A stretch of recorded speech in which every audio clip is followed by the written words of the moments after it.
Thanks everyone for having us along. It's an interesting subject to talk to, particularly in a group full of people like yourselves. So the department, my part of the department, regulates chemical use under the Agricultural and Veterinary Chemicals Control of Use Act. We are a very small group. I think we've got 5 authorised officers for the state of Victoria, and obviously we regulate all agricultural chemicals. It's not just the grains industry, so it keeps us very busy. The critical part of that act is really the stuff that's in the brackets, control of use. That's where we try and focus our efforts and our regulatory efforts into. So this includes investigating things like spray drift, licensing, but you're probably all aware of agricultural chemical user permits or ACUPs, record keeping, which is mandatory for agricultural veterinary chemical use in Victoria, and following up issues like residues. And just a bit of a note, spray drift used to be a very large part of our business, but it's become a little bit less and less, which is great. Growers are becoming more familiar with the changes in technology, nozzle technology, booms, all the rest. It does still occasionally occur though. So just relatively quickly, this was a photo of some aerial damage.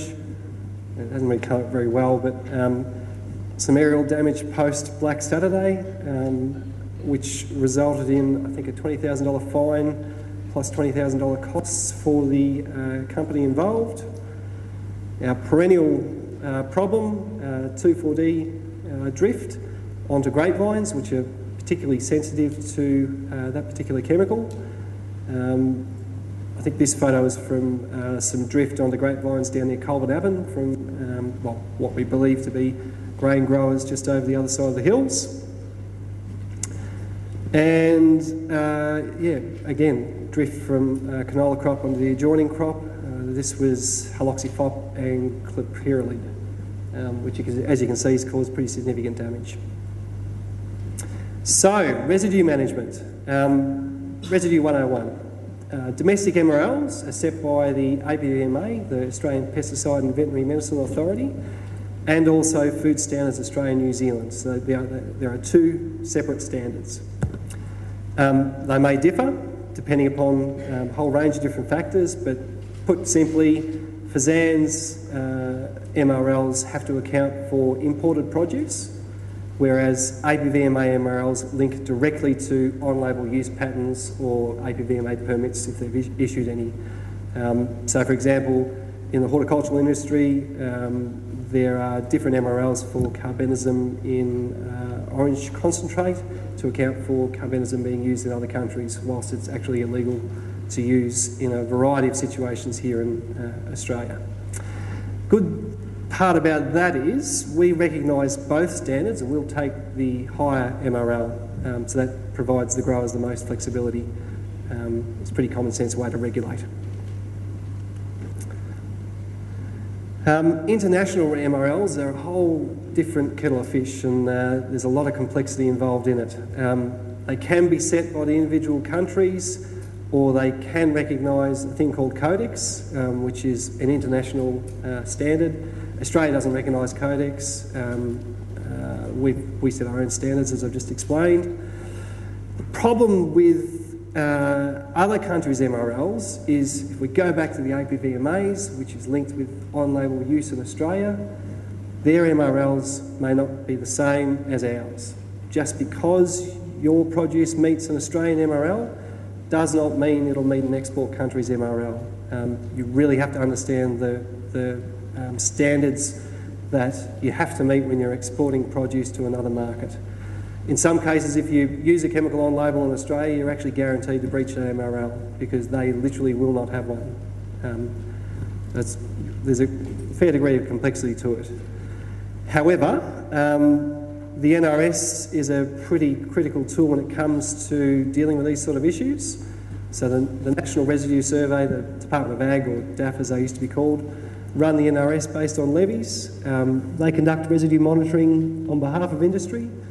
So they take samples from bulk shipments and also the containerised grain exports, which of course, as we all know, is a big increasing part of the sector.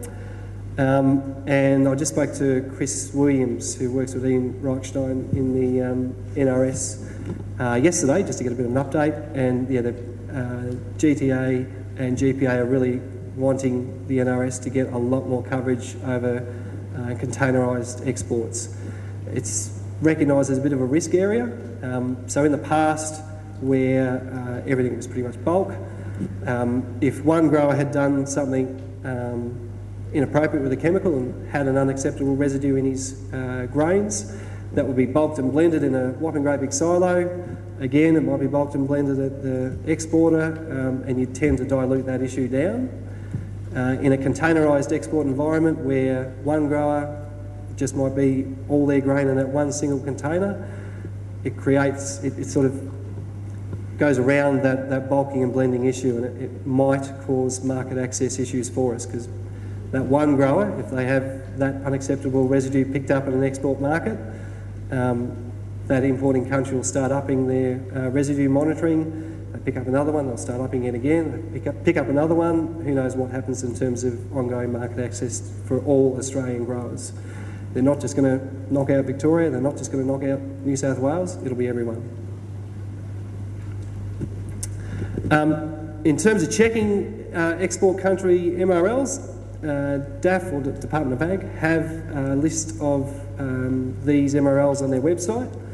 Chris was saying that it's not necessarily that workable at the moment, but it is going to be remodelled and made a bit more user-friendly. They're hoping to release that new interface in March, which would be great. And look, a couple of points there in terms of making sure that people are familiar with their MRLs and taking these into account when you're actually planning your chemical use as best you can. You've got to realise that obviously we don't know necessarily where we're exporting to, but as best you can, if you do know, take it into account. I was asked to talk a little bit about how advisors are regulated, particularly under our Act.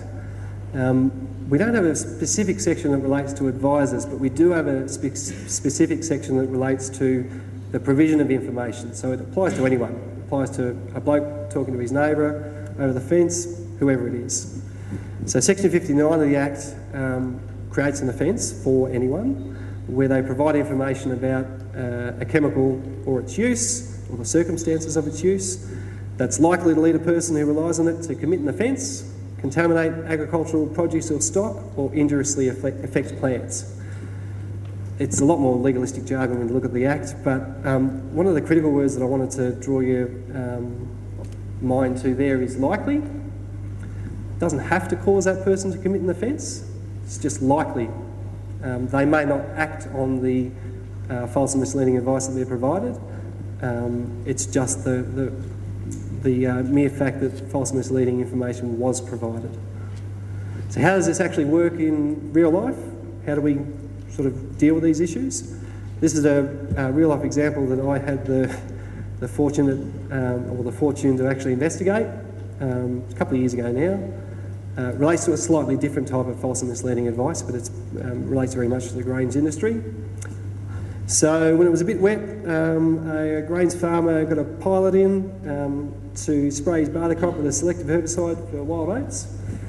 He did a drive-by of his neighbour's paddock, because when you usually when you contract a pilot, you have to provide them some sort of information about what's around the area. Did a drive-by, marked down that the neighbouring crop was wheat, didn't take into account the little dip that he couldn't see between his paddock and the wheat crop, and in that wheat crop was an oat crop, and so the map he actually provided didn't have that oat crop marked on it. Pilot went ahead and sprayed it with, as I said, a selective herbicide targeting wild oats. If it takes out wild oats, it's going to take out oats, and that's exactly what happened. So this is an actual photo of what occurred. Again, it's come up really poorly, so apologies for that, but this is just your typical spray drift yellowing off whilst there's a lovely green crop there. We interviewed the pilot tried to convince me that that was waterlogging, which just wasn't going to fly. We had analytical reports showing that the chemicals that were in the target area were the same chemicals in the non-target area. The grower hadn't used those chemicals. It's pretty straightforward.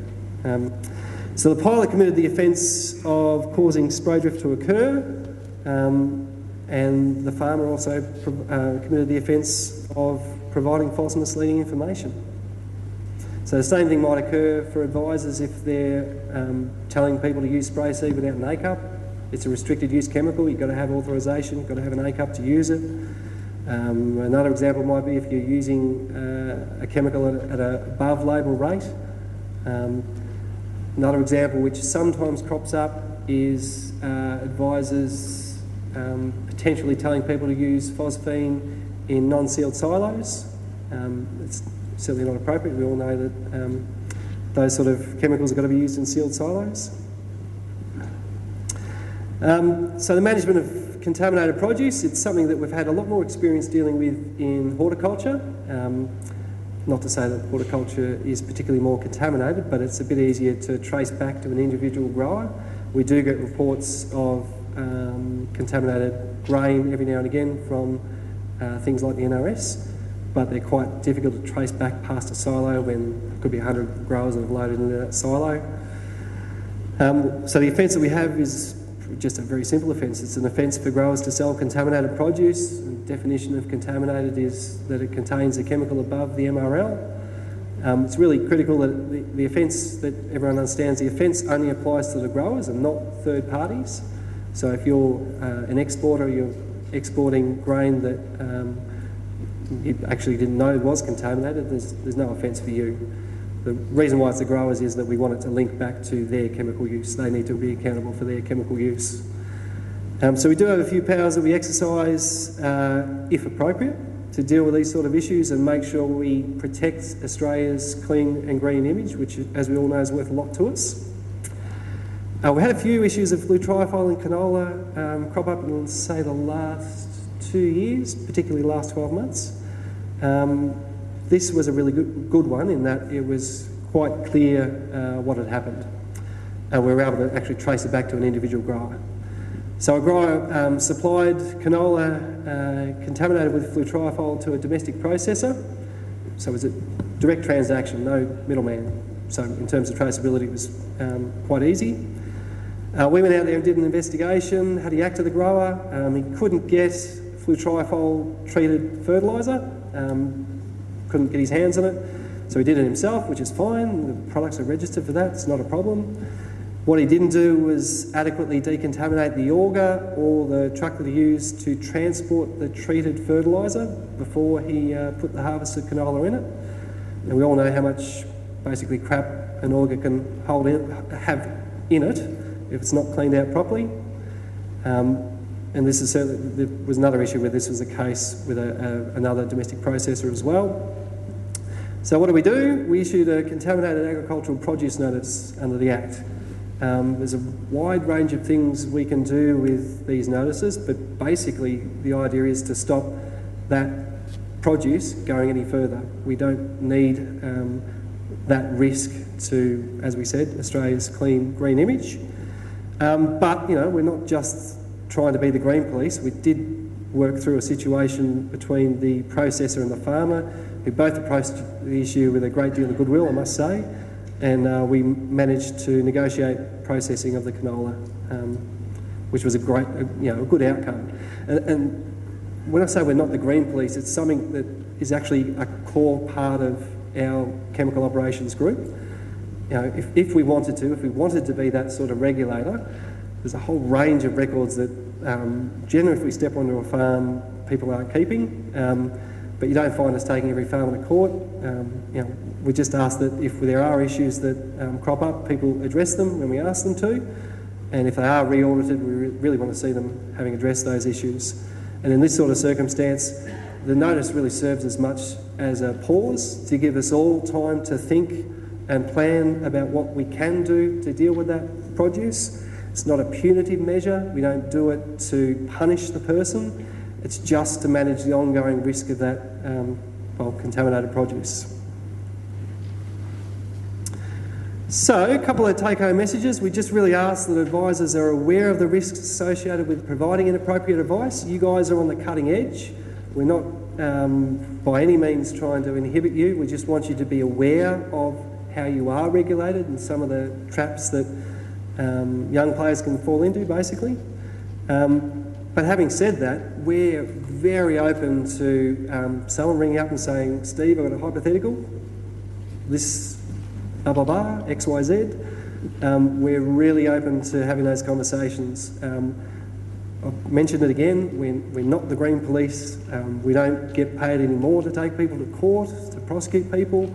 We really do want to work with the industry for the benefit of the industry. So if there are any issues, get on the phone, give us a bell, see if we can work it out.